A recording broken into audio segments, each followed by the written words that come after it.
binibilang namin yan. Pag sinasabi, a list of foreigners in your barangay, gaganon. Alam namin yan. List of vital installation. Yun, aram na. Pag tinanong mo si, ilan yung school dito? Sir, total in all, 30 plus. Gaganon. Alam na, eksakto na. Ilan yung dito, pawn shop. Alam namin yun. Talagang binibilang namin yun. Kaya marami nga kaming trabaho Jack of all trades, master of none. Pero exciting para sa akin kasi everyday may nakakilala kang tao, yun din. Talagang minsan lang talaga yun man-depleted. Yung sa gabi, mga checkpoints, talagang every hour, tignan mo, 3 hours. May visitation pa kami ng mga convenience stores, gasoline store, gasoline. Pumunta kami ng barangay. Pag may mga sinasamahan minsan yung tanod na mag-duty kahit 30 minutes. Kumusta dito? Ganon. Kung makikita nyo talaga sa group chat namin, sabi talaga yung habang natutulog yung kayo, sinisafety namin nakabantay. Sir, mayroon po ba kayong foot patrolling na information drive regarding sa mga safety tips sa mga motorists? Like for example, sir, ang tawag nito, parang naka-parking area sila. Nasa parking area, sir, yung vehicle. Tapos may dadatnan po kayo dong motorist, sir. May mga circumstances po ba, sir, na like parang binibigyan nyo sila, sir, ng information drive? Like yung flyers, sir. Flyers. Mayroon tayo. Sa mostly naman ng flyers namin, pag sa PCR namin, Police Community Relation. Yung mga flyers meron dyan, wala na na dito kung sana kayo ng tips. Naka-receive na ba kayo? Yung flyers? Hindi pa napibigyan. Pero doon po, sir, sa Labrador, yes.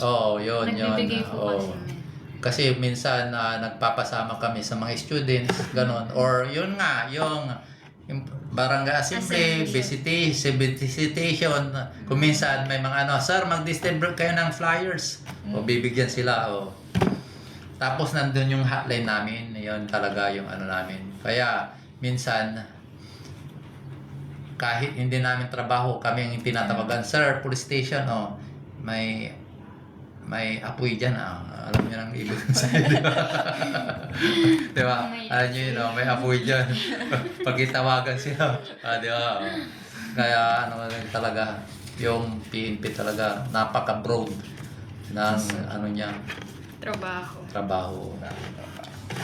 Sir, dito naman po tayo, sir, sa last question, sir.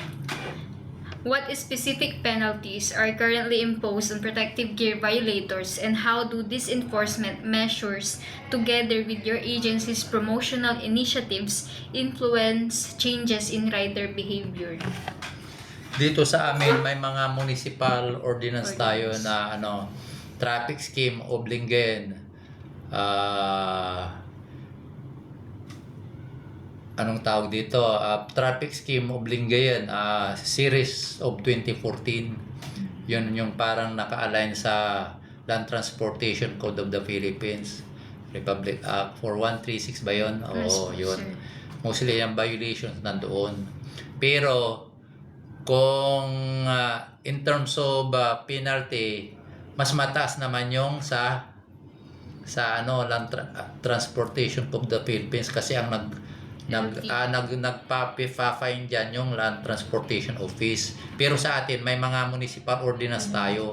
Dito sa Lingayen, iba-iba. Pag single, may 300. Pag tricycle, 500. Pag plurum, 2.5, ganon. Iba-iba kasi depends sa penalty. Ang pinakamataas na fine dito sa Lingayen, yung yung plurum. Kasi yun yung sa LTO din, pag mga big bus or small bus, million yan. Pag big bus, million ang fine yan. Pag small bus, mga 500,000, mga ganon. Yung pag ng plurum, yan yung mga penalty. Dito naman sa atin, mostly na natin na violation.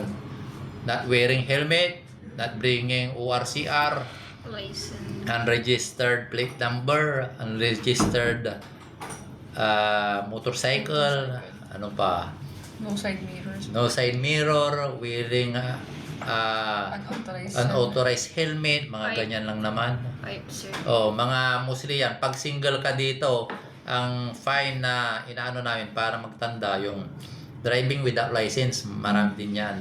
Driving without license, 300. Not wearing helmet, 300. The rest na mga violation, minimum 5 na. Yun yung mga measures natin.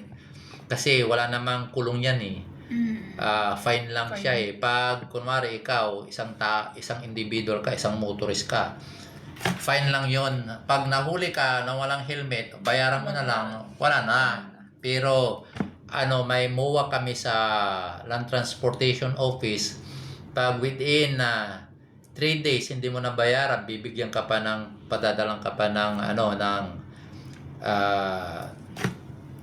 letter na dapat isettle mo yon. Kung hindi mo sinettle, endorse natin sa LTO. Pag tumara sa LTO yung license mo, imbes na 10 years yung license mo, magiging 5 years. Pati yung hindi mo maparehistro yung motor mo kung may ano ka doon. Ay sir, penalty ka muna doon, balik ka Bago doon, mag-register. mag-register, ganun. Yung mga measures na medyo effective yun. Kaya lang, talagang napakarami pa rin yung violators. Oo, kasi yung mga iba talagang mga kabataan ngayon, alam nyo na, pag natulog si tatay, nanakaw yung nasikot yung Susi. susi, oo. Marami dyan. Marami ding involved na minors kasi syempre, very aggressive sila eh. Oo. Isa talaga dyan, factors din yung sa dapat din maging centralized or yon, lalo na yung drunk driving. Dapat ito sis, parang dapat per station talaga may alcoholic breath analyzer. Yun yung kumukulang talaga na gamit. Kasi para maano mo Sinusubukan. o buga mo. Basta professional driver's license ka, 0% alcohol.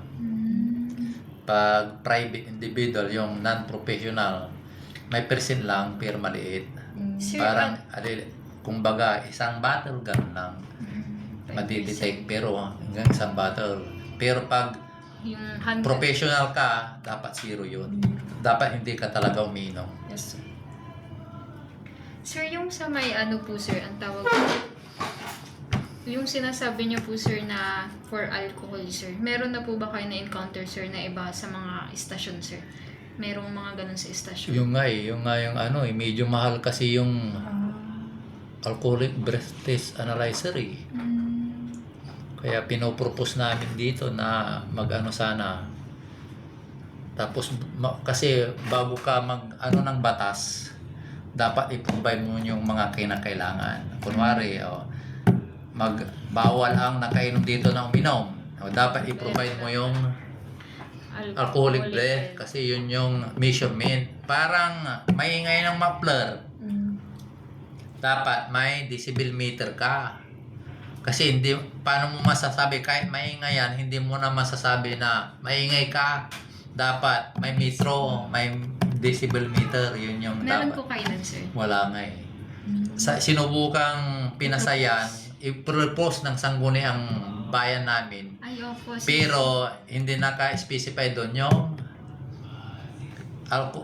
decibel meter pala. Parang gano'n.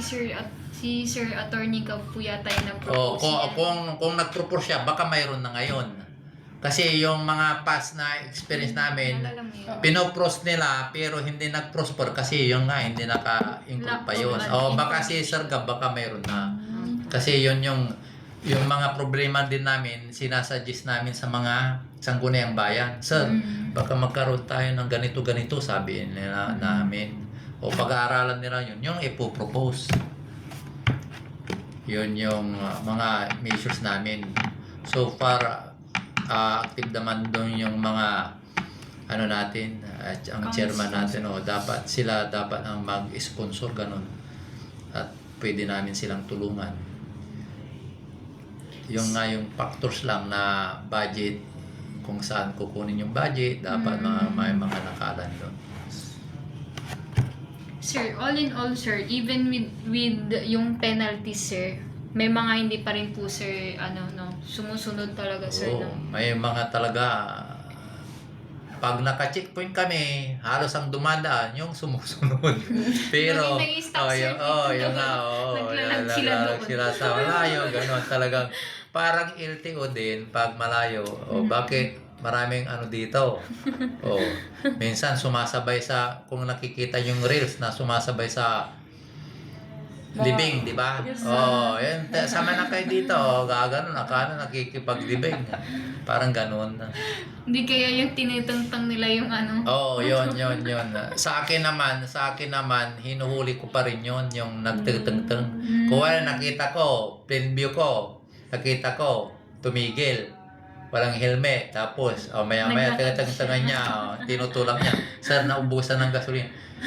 patingin nga. Implagranti delictus para sa akin. Kasi nakita ko, di ba? Opo. Nakita kita kanina, tumigil ka lang. Nakita kita, hindi nagdadrive. Nagdadrive kanina, sabi ko. Kaya yung sinasabi nila yung gano'n na yung anong technique yun, yung illegal, ang tawag din ng technique?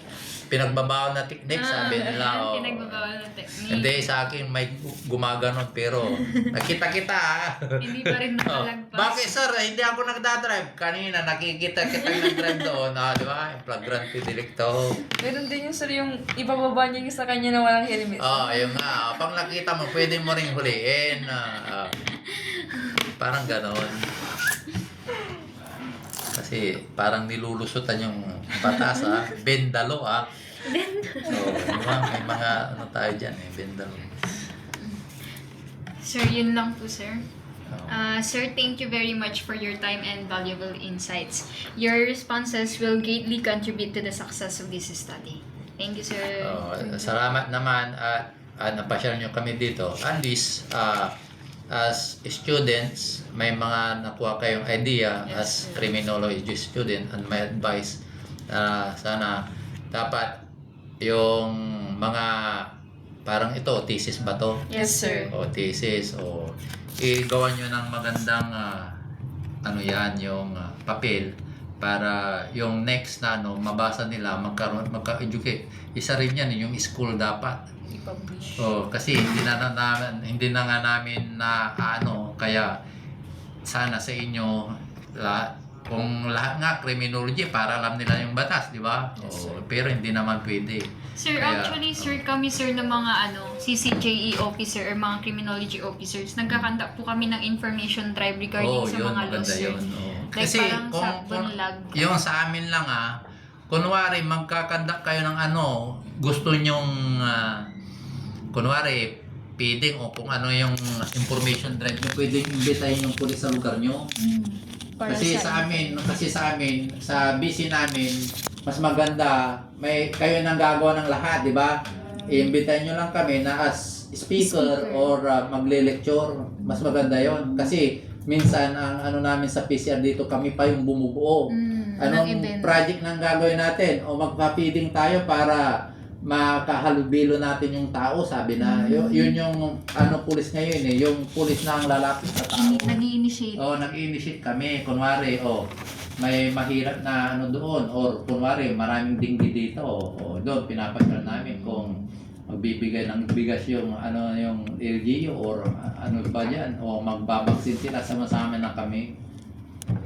Talagang sinasamahan. Pag inaimbitan kami, sumasama na kami. Kasi less work na yung hindi ka na kukuha ka ng upuan, i-coordinate mo sa barangay, list na yon.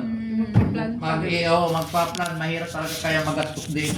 Kaya yung mga PCR namin, kung medyo kakaunti na yung information deprivation, mga lectures niya, kasi yung nga pinoproblema na namin. Kasi kapag kami nang initiate, siyempre may mga pamimerienda kami, mga ganon talaga, para ma-attract din yung mga tao. Talagang nagpapamirinda rin kami. Wari, nung last Christmas gift